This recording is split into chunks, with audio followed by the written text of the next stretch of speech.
Hello everyone, I'm back after a long break. Well, it's been a long time and honestly I've missed all this and it feels great to be back. But this time, something is different. Yes, these 3 years has definitely changed something in me, and I've evolved both as a student and a human, and so does my content. Wait, I'll still be coming up with imaginary interview sessions with English literary figures, but I'll also be coming up with imaginary interview sessions with some eminent figures from the field of psychology. Please keep in mind that I'm just a psychology student myself and this is a creative effort and I intend to keep the conversations as respectful as possible, but in case I do end up committing some mistake, please feel free to mention it in the comments section and I assure you I'll come up with improvement. For now, without further ado, I'd like to introduce you to our first guest in this segment, and it is none other than Sigmund Freud. Yes, you heard it right and I guess I couldn't have started with a more basic start because we all do know him. At least heard of him at some point in our lives. So, good evening sir, it is an extraordinary honor to have you with us today. Your work has shaped psychology for more than a century and it still does, and as a psychology student myself, speaking with you feels almost surreal. Thank you for joining this conversation.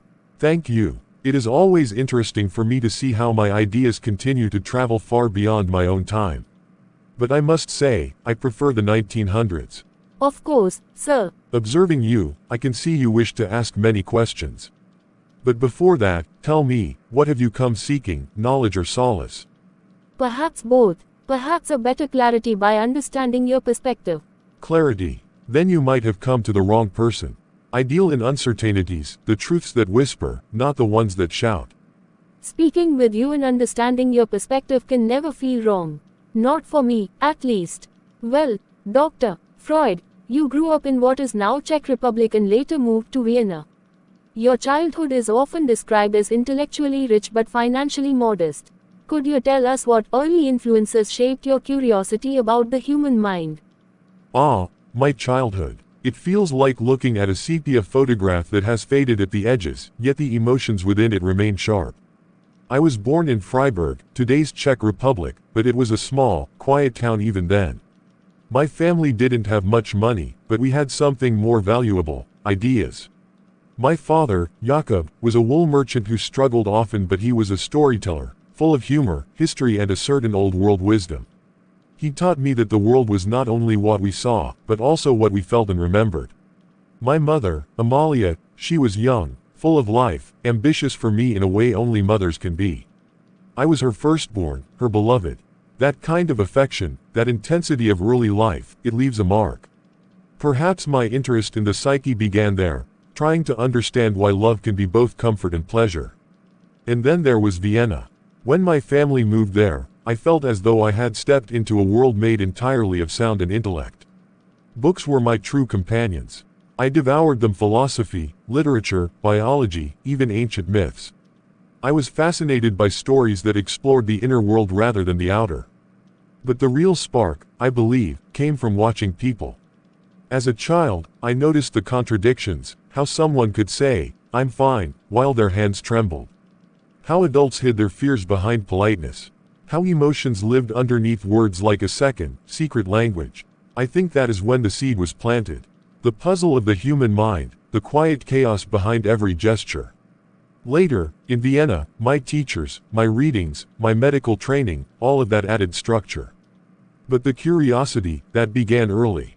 In a small town, in a modest home, with a child trying to understand why people feel the way they do. So if you ask what influenced me, I would say, my parents' stories, my own childhood emotions and the mystery I sensed in every human face.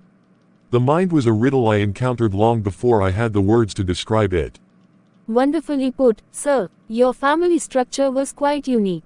You had much older half-brothers from your father's first marriage and several younger siblings with your mother. How did these siblings and step-siblings dynamics influence your emotional world and your later theories? Yes, my family was not a simple one. It was a constellation of generations, temperaments and stories. My two half-brother, Emmanuel and Philip, were old enough to be my uncles, nearly 3 decades older than me. By the time I was forming my earliest memories, they already had families of their own. Imagine this: I, a small child, had a nephew who was older than I was. Life plays strange jokes. This inversion of roles fascinated me. It disrupted the natural order a child expects. I think this early confusion, this shifting of identities, planted my lifelong interest in family dynamics, rivalry and the deep emotional undercurrents of relationships. With my younger siblings Rose, Marie, Adolphine, Pauline, Alexander and especially Anna, I felt both affection and responsibility. My mother adored me, perhaps excessively, and I knew it. Such preference creates tensions, even silently. My siblings felt it, I felt it. Love, rivalry, guilt, these were not academic ideas to me. They were household emotions. And then there was my half-brother, Emmanuel's son, John, my nephew, close to my age, almost like a mirror. We played together, argued and even competed. It was the first time I observed jealousy, friendship and the unconscious impulses that later became the backbone of my work. You see, many of my theories began not in the clinic, but in the living room. In the complicated geometry of my own family, growing up among siblings and half-siblings taught me that family can never be simple. It is a web of desires, fears, loyalties and unspoken tensions. And I, even as a boy, was always watching, wondering why we love and hurt those closest to us. So, when people say my theories about childhood, rivalry or family romance were radical, I just smile. Because for me, they were simple truths I had felt long before I had the language to explain them. I get your point, sir. Speaking of your early years, what did school mean to you? School was, in many ways, my first world. We lived modestly, so the classroom became a sanctuary, a place where intellect was a currency I could afford. I was a small boy with large ambitions, and learning felt like climbing an invisible ladder out of limitation. But it was also a place of quiet pressure. When teachers praise a child too early, that praise becomes a burden he carries for years. I learned excellence not as a joy, but as a responsibility. So was it joyful or suffocating for you, sir? Both. Joyful, because books opened worlds far larger than my family's circumstances. Suffocating, because a brilliant child is often treated like a symbol rather than a person. There were days I felt seen, and days I felt observed. A subtle difference, but one that shapes the psyche. Absolutely. What was the role of your teachers in your life, sir? Some encouraged me, others doubted me, both fueling me equally. They taught me facts, but life taught me interpretation. And it was the second learning that ultimately shaped my path. Sir, you mastered several languages early in life. Did this also shape your inner world? Profoundly. I feel that languages are not merely tools, they are different windows into existence. Ancient Greek taught me precision. Latin taught me structure. French and English taught me rhythm and nuance. Every new language stretched the boundaries of my thinking. It made me aware that the mind itself has dialects, that we tell different truths depending on the language of our emotions. A wonderful point, sir. From what we know, you faced anti-Semitism in Vienna. How did it shape you, sir? It sharpened my awareness of human cruelty.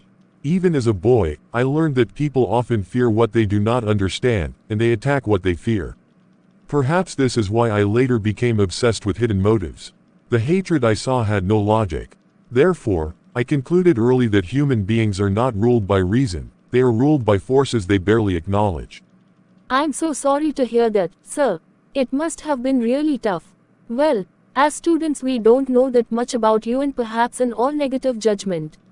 In present times, one of your concepts, called dream analysis and interpretation, is extremely popular among students and even people from non-psychology backgrounds. I'd like to talk about this with you, but for a basic start, can you please tell us what did dreams mean to you as a child? They were mysteries. I often woke up with the feeling that I had visited another realm, familiar yet strange. I sensed that dreams were more truthful than waking life because they lacked fear. Were there any childhood dreams that stayed with you, sir? Yes, a recurring dream of a long corridor, endless, dimly lit, with doors on either side. I never knew what lay behind them. Years later, I realized this dream mirrored the unconscious itself, a hallway of locked rooms waiting for a key. In a way, I spent my entire career trying to open those doors. Did your dreams ever frighten you, sir? Oh, certainly. A mind that seeks truth must confront its own shadows. There were dreams I wished to forget, desires, fears, fragments of guilt. But I learned that fear is simply the mind's way of protecting its secrets. Once you understand the fear, the secret begins to speak. And I suppose there was a time you started believing that dreams had meaning. When was it for you, sir? During my medical training, I noticed a pattern. Patients would mention dreams in whispered, embarrassed tones, yet these dreams revealed more truth than their waking explanations. One night, I analyzed my own dream. The symbols made sense. It felt like discovering an ancient script within myself. From that moment, I knew that dreams were not nonsense, they were messages. Sir, you began in neurology. What pulled you towards the psyche? I began with the brain because it was solid, tangible, a structure one could see, touch or measure. But very quickly, I realized something very unsettling. You can dissect a brain for a lifetime and never find a single memory, a single fear, a single dream. The biological organ was there, yes, but the person, their longing, their pain, their contradictions remained hidden like a ghost living between the neurons.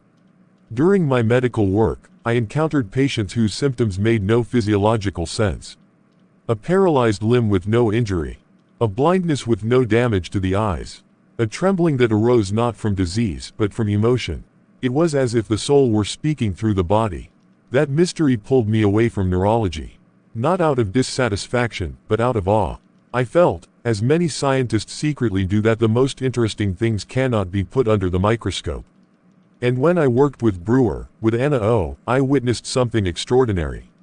Words could cure where medicine failed. Confession, memory, emotions, these held more power than electrical probes or surgical tools. In that moment, I understood, the real battlefield is not the brain but the mind that hides behind it. So I followed the shadows. The slips of the tongue. The forgotten memories. The seemingly simple dreams that carried entire histories inside them. What pulled me towards the psyche? In truth, it was the realization that human suffering isn't merely biological. It is symbolic, emotional, unconscious. And to heal people, one must dare to enter those hidden regions.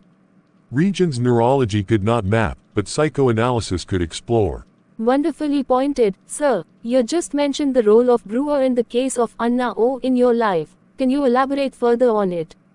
One of the formative chapters of my life. Joseph Brewer was not merely a colleague, he was, in many ways, a mentor and the man who opened the first door that led me towards the unconscious.